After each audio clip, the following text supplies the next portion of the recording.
দেব শুভশ্রী এই জুটিকে নিয়ে মানুষের মধ্যে যে উন্মাদনা, মানুষের মধ্যে যে উত্তেজনা, এক্সাইটমেন্ট, সেইটাতে যে আমি জুড়ে যেতে পারছি একজন অভিনেতা হিসেবে।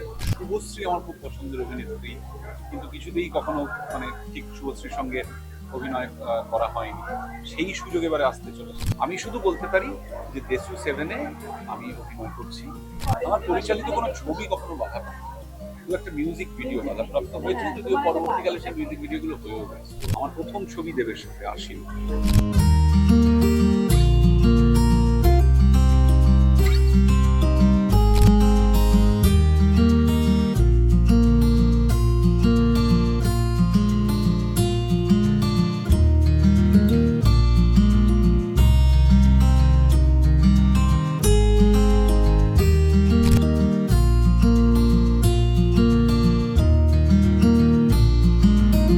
হ্যাঁ, আমি নিজেও খুব উত্তেজিত, তার কারণ আহ, আহ, আমার ছবির থেকে বড় কথা বলা ভালো যে দেশ, মানে দেব শুভশ্রী এই জুটিকে নিয়ে মানুষের মধ্যে যে উন্মাদনা, মানুষের মধ্যে যে উত্তেজনা, এক্সাইটমেন্ট, সেইটাতে যে আমি জুড়ে যেতে পারছি একজন অভিনেতা হিসেবে।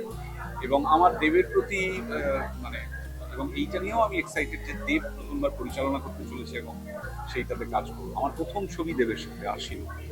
তারপর এইভাবে একটা বৃত্ত সম্পূর্ণ হওয়ার ব্যাপার। এবং বহুদিন ধরে শুভশ্রী আমার খুব পছন্দের অভিনেত্রী, কিন্তু কিছুতেই কখনো মানে ঠিক শুভশ্রীর সঙ্গে অভিনয় করা হয়নি। সেই সুযোগ এবারে আসতে চলেছে। তো অনেক কিছু নিয়ে দেশু সেভেন আমার কাছে খুব স্পেশাল, এবং আমার সম্পূর্ণ বিশ্বাস আছে দেবের উপর এবং পুরো ক্রিয়েটিভ টিমের ওপরে যে একটা চমৎকার চরিত্র বা চমৎকার অভিনয়ের সুযোগ মাথায় রেখেই ও আমাকে ডেকেছে। তো এই সমস্ত অ্যানাউন্সমেন্ট, এইসবের পালা শেষ।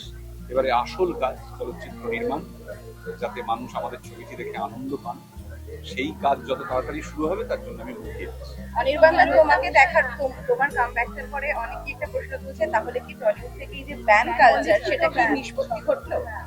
এইটা যে সমস্ত আমাদের যা অর্গানাইজেশন আছেন, যে সমস্ত গিল্ড, আর্টিস্ট ফোরাম, ফেডারেশন যারা আছেন, তারা নিয়মিত এটা নিয়ে কথা বলছেন, বসছেন। এইটার কি নিষ্পত্তি হবে, কেমন ভাবে হবে, সেইটা তারাই বলতে পারবেন। এটা আমার পক্ষে বলা সম্ভব না, কারণ এই ধরনের মিটিংগুলোতে আমি অ্যাক্টিভলি উপস্থিত থাকি।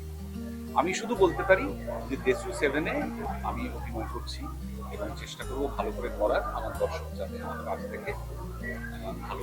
তোমার পরিচালনায় কোনো বাধা থাকলো না?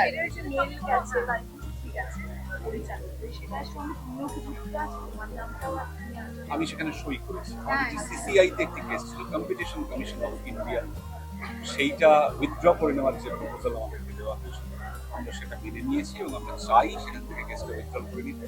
সেই চিঠি, যেটা মূলত প্রসেনজিৎ চ্যাটার্জিকে দেওয়া হয়েছে, সেইটা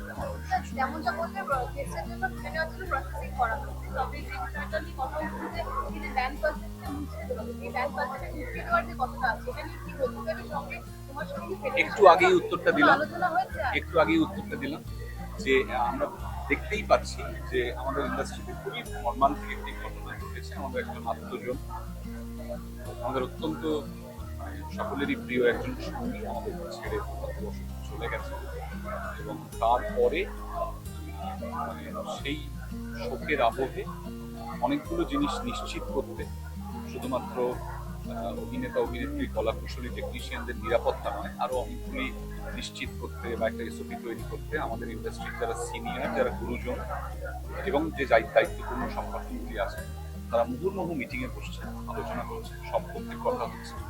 সিদ্ধান্ত কি হবে সেটা তারাই জানতে পারবে। কোনো বাধা থাকলো না?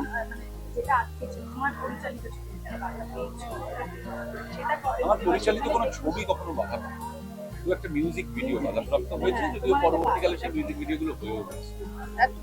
তাহলে তোমার পরিচালনার ক্ষেত্রে আর কোনো বাধা থাকলো না?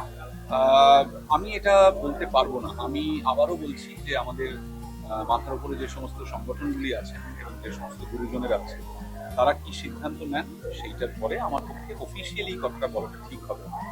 আমি যে ছবি পরিচালনা করতে চাই বা যেখানে অভিনয় করতে চাই বা গান বাজনা করতে চাই, মিউজিক ভিডিও করতে চাই, সেটা আমি আমাদের সামর্থ্য মতো, আমাদের সাধ্য মতো করি।